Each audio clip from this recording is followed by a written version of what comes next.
Hey guys, welcome back to Ace Recaps. Today, I'm going to explain a 2021 psychological horror film titled Till Death. Heads up, spoilers ahead, you've been warned. The movie begins with a woman named Emma meeting her lover Tom in a hotel room. Their affair has been going on for some time, but Emma finally decides to end it. She tells Tom that she cannot continue the relationship anymore. Tom tries to convince her to stay, but Emma does not change her mind. When Tom asks to see her one more time the next day, Emma refuses and explains that it is her wedding anniversary with her husband Mark. Ending an affair right before a wedding anniversary is bold timing, but at least Emma believes in clean scheduling. The next morning, Emma gets ready and visits her husband Mark at his law office to celebrate their anniversary. Despite the special occasion, their marriage has been unhappy for some time. Mark is a successful lawyer with a good reputation. While waiting at his office, Emma notices a confidential police file on his desk. The file contains details about a violent incident from 11 years ago, when a man named Bobby attacked Emma during a robbery attempt. Bobby had tried to steal her camera and stabbed her in the back during the struggle. Emma fought back and stabbed him in the eye with her car keys, leaving him partially blind. Mark was the prosecutor who handled the case and sent Bobby to prison for 10 years. That case is how Emma and Mark first met, and it eventually led to their marriage. Most love stories begin with coffee. These two started with a stabbing and a court case. Seeing the file again unsettles Emma, and she asks Mark why he still has it. Mark explains that Bobby is now being considered for parole. As Emma and Mark leave the office, they encounter Tom inside the elevator. The tension is obvious as Tom works at Mark's law firm. Emma and Tom pretend they barely know each other. Tom acts professionally in front of Mark. They share an awkward elevator ride, and soon Tom leaves. That evening, Mark takes Emma to a fancy restaurant to celebrate their anniversary. Mark gives Emma a steel choker necklace as a gift. Nothing says romance like jewelry that looks suspiciously permanent. He explains that steel represents their 11th wedding anniversary. Emma gives Mark her gift as well, 2 tickets to the Super Bowl, but Mark dismisses them rudely and shows little interest. Mark rejected those tickets like he was allergic to effort. After dinner, Mark surprises Emma by blindfolding her and driving her to a secluded lake house they used to visit when their relationship was happier. The house is far from the city, surrounded by thick woods and a frozen lake. If a horror movie had a real estate checklist, this place would check every single box. When they arrive, Emma explores the beautifully decorated house. Rose petals cover the floors, candles glow in every room, and soft music plays in the background. Emma enters a photography darkroom and sees pictures from happier moments in their marriage displayed on the walls. She then follows the trail of rose petals upstairs into the bedroom, where Mark waits with 2 glasses of champagne. Mark becomes emotional and apologizes to Emma for being a terrible husband. He admits that he failed to give Emma the love and attention she needed. Mark says he hopes this anniversary surprise can be the beginning of fixing their broken marriage. Emma seems moved by his words, and the couple shares an intimate night together. The next morning, Emma wakes up and finds Mark sitting on the edge of the bed. She tries to move her arm but suddenly realizes her wrist is handcuffed to Mark's wrist.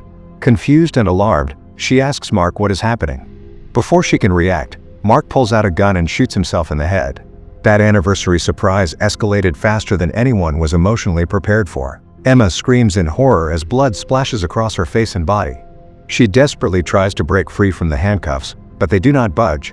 Emma grabs the gun and attempts to shoot the chain connecting the cuffs, but the gun only had 1 bullet, which Mark used to kill himself. Unfortunately, Mark planned this like a lawyer who hates loopholes. Emma is now trapped in the isolated lake house, handcuffed to her dead husband, with no help nearby. She drags Mark's heavy body across the house while desperately searching for something that can help her escape. Inside the closet, she finds her wedding dress hanging in front of a large metal safe. Emma pulls the dress down and places it beneath Mark's body, using it to reduce friction as she drags him around the house. While struggling to bring the body downstairs, Emma loses her balance and tumbles down the staircase with the corpse. She then searches for her phone. Mark had planned everything carefully and placed her phone inside a flower pot filled with water. Emma finds it, but the phone no longer works. She checks every kitchen drawer and cabinet, but everything has been emptied. There are no tools, no knives, and nothing useful. Emma eventually finds the car keys in the trash and drags Mark's body into the garage. She manages to get both herself and the corpse into the car and tries to start it, but the fuel tank is completely empty. Suddenly, the car audio system turns on. A recorded message from Mark begins to play. Mark's voice reveals that he planned everything. He explains that he knew about Emma's affair with Tom. Mark says that he gave her money, status, and a comfortable life, and she repaid him with lies and betrayal. He admits that he wanted Emma to suffer slowly, trapped with his dead body, unable to escape or call for help. Mark says that even though he would not be there to watch her suffer, knowing she would go through this torment gave him satisfaction before he died. Emma returns inside the house and washes the blood from her face. She tries to remove the steel necklace Mark gave her, but it will not come off. Frustrated, Emma drags Mark's body down to the basement, hoping to find tools there. Mark had removed everything that could help her. Exhausted, Emma drags the body back upstairs and collapses on the floor. Emma enters the photography darkroom again and notices something disturbing. Among the marriage photos are pictures of Emma and Tom together. Mark had been following them and secretly documenting their affair. Next to those photos is a picture of Bobby, the man who attacked Emma 11 years ago. Beside the picture sits a tape recorder with a note that says "Play me." Emma presses play and hears herself being interviewed by the police about the robbery and stabbing. The recording brings back traumatic memories of that violent night. Emma realizes that Mark's plan somehow involves Bobby, and the thought fills her with fear. While Emma tries to process everything, she hears a vehicle approaching the house. She looks outside and sees Tom at the door. Tom explains that he received urgent text messages from Emma's phone asking him to come immediately. Emma tells him she never sent those messages. Mark must have sent them as part of his plan. Tom then shares shocking news. The FBI raided Mark's law office earlier that morning. Mark had been tampering with evidence for years, manipulating cases for his clients. He was facing serious criminal charges and a long prison sentence. Emma finally understands why Mark chose to kill himself. Emma tells Tom that they need to call the police right away, but Tom warns her that calling the police could be dangerous. With Mark dead, Emma covered in blood, and handcuffed to his body, the situation looks suspicious. Tom fears the police might believe Emma murdered Mark. Before they can decide what to do, another vehicle approaches the property. A rusty pickup truck pulls up to the lake house. Tom tells Emma to stay inside and steps outside to see who it is. A man gets out of the truck and introduces himself as a plumber named Jimmy.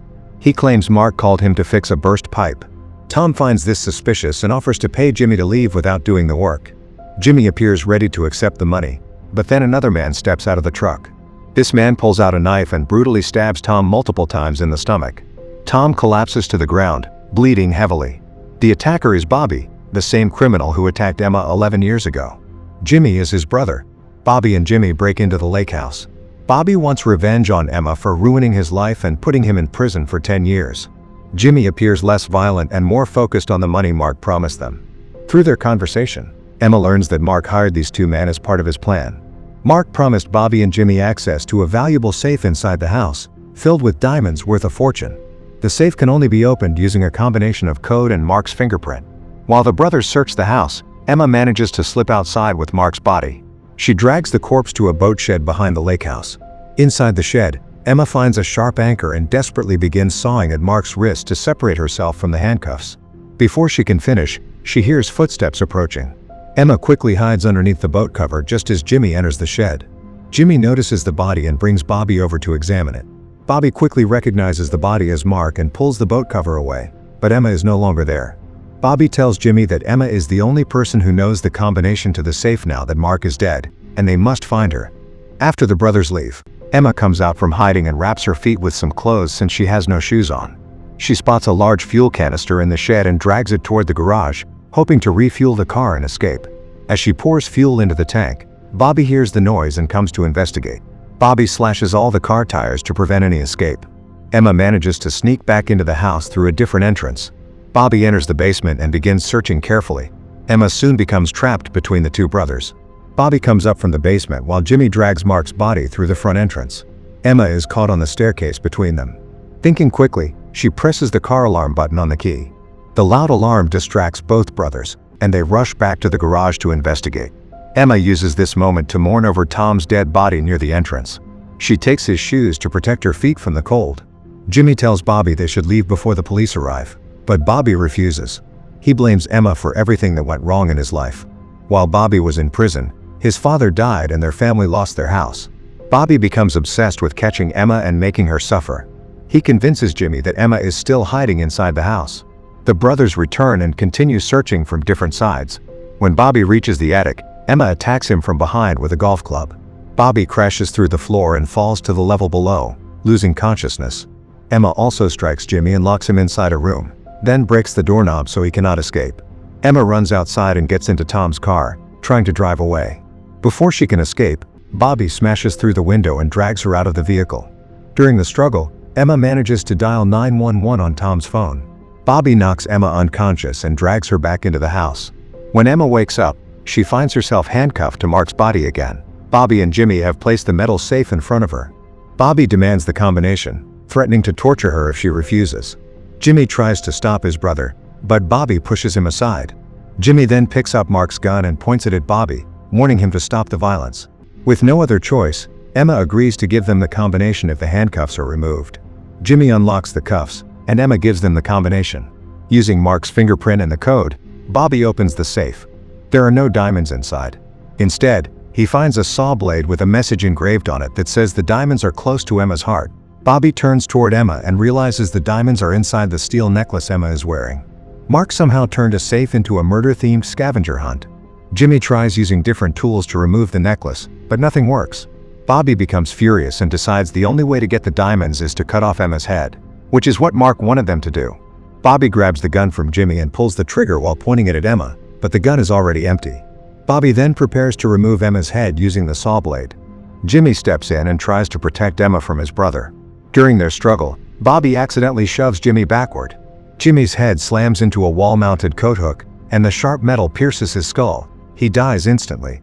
Bobby stares at his brother's body, then turns his rage on Emma, blaming her for Jimmy's death. Bobby attacks Emma and stabs her leg with a knife. Emma fights back. She grabs a wrench and strikes Bobby with it. She quickly handcuffs Bobby to Mark's body and runs toward the garage. Emma gets into the car and manages to start it despite the slashed tires. Bobby, still chained to Mark's corpse, chases after her. Emma reverses the car and slams into Bobby, but she loses control. The car slides across the ice and crashes into the boat shed. The vehicle becomes stuck in the frozen lake. Emma crawls out of the car onto the frozen lake surface. Bobby drags Mark's body behind him as he pursues Emma across the ice. When Bobby reaches Emma, they fight once more. Emma grabs the knife and stabs Bobby in the shoulder. The impact causes the ice to crack beneath them. Mark's corpse slides into the opening and pulls Bobby down with it because of the handcuffs. Mark managed to ruin lives even after dying, truly committed to the role. Bobby grabs Emma and drags her into the freezing water. Underwater, they struggle as Mark's body pulls Bobby deeper. Emma fights for air and tries to break free. She pulls the knife from Bobby's shoulder and stabs him in the eye. Bobby screams and finally releases his grip. Bobby sinks into the dark water along with Mark's body. Emma swims upward and breaks through the ice, gasping for air. She pulls herself onto the frozen surface. In the distance, police sirens grow louder. Emma removes her wedding ring and lets it slide into the icy water. The movie ends with Emma lying on the frozen lake, finally free from Mark's control, as help arrives. Don't forget to subscribe and turn on notifications so you can watch more videos like this. Thanks for watching.